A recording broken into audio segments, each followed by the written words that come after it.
Welcome, everyone, and welcome back to your channel that will change your life for the better, Alpha Intel. I am really excited to be here for this one. Listen to this carefully. If I ask you right now, tell me about your day in English, your mind will freeze. Not because your English is bad, but because your brain is confused, your day is unorganized, and your thoughts are not clear. Oh, that is definitely true. You understand English, but you still cannot speak. And this is not your fault. Your brain was never trained to think in English, and your day was never trained to have structure. Yeah, that makes a lot of sense. But here is the real pain. If you cannot talk about your own day, you will never feel confident in English. Not today, not next year, not ever. Wow. Today in this episode, we fix that forever. Okay, that is a very intense way to open the show. But I have to be honest, you are really hitting a nerve there. I think a lot of people feel that exact freeze moment. They absolutely do. Because, you learn the words, you study the grammar, but when someone simply asks, "What did you do today?" the mind just goes blank. So, does this mean my English isn't actually rad? Is it just an organization problem? Exactly. It disappears because there is no structure. Yeah. And that is why we are here today. The mission is to clean the mind. If you organize your day, you organize your English. I really like that concept, cleaning the mind, because honestly, my mind usually feels like a messy room. Papers everywhere, clothes on the floor. It is hard to find the right English word when the room is messy. Right. So we're going to walk through a typical day, right, from the moment we wake up. Precisely. We are going to break the day down, and I am going to give you the specific alpha vocabulary to describe and control it. Because right now, most people are living on autopilot. Autopilot, that is a great word for it. It's like when you are flying a plane and the computer is doing all the work, you are technically awake, but you aren't really there. You are just going through the motions. And if you are on autopilot, you cannot describe your life in a second language because you aren't even aware of what you are doing. So let's wake up. Part 1, the morning. Tell me, what is the absolute first thing that happens in your reality? The real version. The real version. Okay, well, the alarm goes off. And my first instinct isn't to jump out of bed and conquer the world. My first instinct is to make the noise stop. You just want it to go away. Exactly. I don't know how to describe this in English because it's just a blur of tiredness. Right. And you are facing your first linguistic and psychological battle of the day. You are dealing with the snooze button. Ah, the enemy. It is more than a button. It is a behavior. In English, describing this moment is crucial. You are negotiating with yourself. Think about that word. Negotiating. Like a business deal. Yes, but with your alarm. You are negotiating with the alarm clock. You are trading 10 minutes of real life for 10 minutes of low-quality sleep. That is a great word for a B1 level. It implies two sides arguing. One side says, please, just 5 more minutes. The other side says, no, get up. And then I say, okay, fine, 3 minutes. And here is the danger. If you lose that negotiation, you fall into a trap. In English, when you do too much of something, when you take it too far, we say you are going overboard. Going overboard? That is interesting, like falling off a ship. Yes, originally it is a nautical term. If you lean too far over the side of the boat, you fall in the water. You went overboard. Oh, I see. But in daily life, it means doing too much. Hitting snooze once, okay, you are human. Hitting it 4 times, you are going overboard. You have already started your day with a loss. That really sets a terrible tone for the rest of the day, doesn't it? You feel guilty before your feet even touch the floor. So what is the alternative? How do we describe a good start in English? You need to kickstart the day. Kickstart. I love that word. It sounds really energetic. It comes from motorcycles. You cannot just push a button on an old motorcycle. You have to stomp on the pedal, you kick it to get the engine firing fast and strong. Ah, okay. You need an action that signals to your body that we are alive. Yeah. Maybe it's drinking a big glass of cold water. So I could say, I drink water to kickstart my brain. That is a perfect sentence. It shows cause and effect. You are in control. Now, you have kickstarted the engine. You are dressed. You are at the door. What happens next? The panic check. I call it the door checklist. I stand there and pat my pockets. Keys, wallet, phone, check, check, check. That is the standard checklist.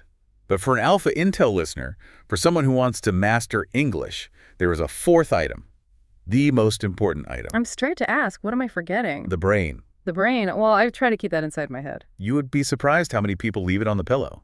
Bringing the brain means bringing the tools you need to learn. For many of us, that means headphones. Oh, I actually relate to that so much. If I leave my house without my headphones, I feel completely unprepared. I can't listen to anything, I can't learn. So the checklist is keys, wallet, phone, brain. Correct. And this leads us to the commute. Now, this is a word many learners know. It simply means the travel from home to work. But they don't use the time well. It is usually seen as dead time. You sit on a bus, you look out the window, and you just zone out. Zone out. Let's explain that. It means to stop thinking. Right. You disconnect from reality. Exactly. Yes. Staring into space. But if you want to be fluent, you cannot afford to zone out. You need to use that commute to learn. So instead of zoning out, I should be actively thinking in English. Yes, active observation. That is how you win the morning. But now you arrive at the office. This brings us to part 2, the workday. Let's manage the chaos. The chaos zone, this is where it gets really hard. How do you describe that feeling when you arrive at work and you immediately have 50 emails and too many tasks? The word you want to use is swamped. Swamped, like a swamp, a muddy wetland. Yes. Explain it. Simply imagine standing in deep water made of mud and tasks. You cannot run.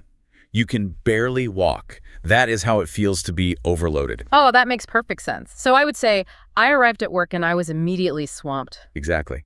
It creates a clear picture. Much better than just saying, I am busy. Everyone is busy. Swamped means you are drowning in work.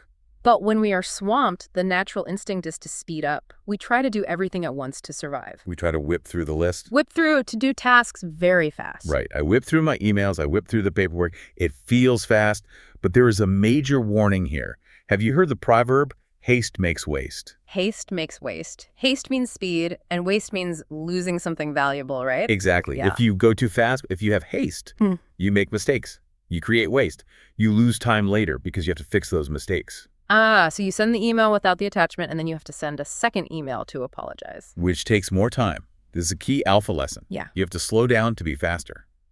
Do not just whip through your work. Slow down to be faster. I really need to remember that, especially around 3 o'clock in the afternoon. Ah, the 3 p.m. feeling. Let's talk about that. Your energy drops. The brain stops working. We call this the afternoon slump. A slump, like falling down. Yes, a sharp drop in energy. Now, most people try to fix the afternoon slump with sugar or coffee. Guilty. I definitely grab a coffee. Which is just a temporary fix. We want to use a different phrase to describe a better solution. A brain reset. A brain reset. So how do we describe doing that in English? You change your physical state. You step away. You stretch. You drink water.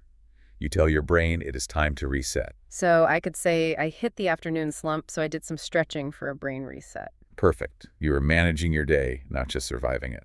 Which brings us to part 3, the evening. It is time for recovery and truth. How do you describe the end of work? Because I usually just say, I finished. A very professional way to say it is, call it a day. Call it a day. I hear that a lot. It is a decisive way to say, I am finished working for today. If you don't call it a day, your work stress follows you home. And then you end up answering work messages at dinner. Exactly. Now, when you get home, there are 2 types of evenings, a good one and a bad one. Let's start with the negative, being frazzled. Frazzled? That sounds like burnt wires or something. That is a great image. It means your brain is messy, you are burnt out from stress, you are easily annoyed. So if I didn't call it a day properly, I come home completely frazzled. Yes. But the positive state, the goal is being rejuvenated. Rejuvenated, meaning you have fresh energy again. Exactly. To get that fresh energy, to get rejuvenated, you have to unwind. Unwind, to relax after a lot of stress, unwind the tension. Yes. But here is the trick. You have to unwind with something wholesome. Wholesome. How would you explain that simply? Something wholesome is simple and genuinely good for you. Cooking a nice meal, reading a book, talking to your family. So sitting on the sofa and scrolling on social media for 3 hours. Is not wholesome. That keeps your brain frazzled. You need wholesome activities to truly unwind. I see. So an example would be, I had a wholesome dinner with my family to unwind. Spot on. Look at how well that describes an evening. And that brings us perfectly to part 4, the structure. Turning these lists into stories. Right. Earlier you mentioned the robot problem. Yes. Many English learners sound like robots. I wake up, I eat, I go to work. It is very robotic. It is factual, but it is super boring to listen to. Because you need to become a storyteller of your own life. You need to use simple connectors. Words like first, then after that. Those help create a sequence? Yes. But a really powerful connector to use is once. For example, once I finished work, I felt better. Once. It links the two actions smoothly. Once I got home, I cooked dinner. Exactly. But there's another secret to storytelling. The feeling secret. Adding feelings to the facts, right. Because facts alone are boring. Yes. Do not just say, I had a meeting. Say, I had a meeting and I felt productive. Or, I felt exhausted. Because connecting emotions makes it a real story. And scientifically, connecting emotions to memories helps your brain remember the English words much better. Oh, that makes total sense. If I remember how stressed I was, I will remember the word swamped. Exactly. Which brings us to part 5, the Alpha Challenge and philosophy. Why is this specific topic, describing our day, so life-changing? Because when you describe your day, you see your bad habits. You see where you wasted time. You see where you went overboard with the snooze button. So talking about your day is literally cleaning your mind. Yes, a clean mind is a powerful mind. So here is the weekly challenge for everyone listening. What is the homework? Every single night for 1 week, I want you to record yourself on your phone, speaking for exactly 1 minute about your day. Just 1 minute. Do we write a script first? No, Yeah. that is the rule. No writing first, no worrying about grammar, just speak.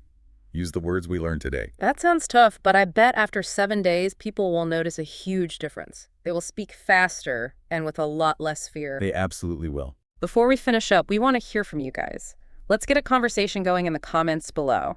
We want you to answer one question. Are you a morning person or a night owl? Yes, let us know. Are you a morning person or a night owl? And remember to subscribe to Alpha Intel to build a better life and better English.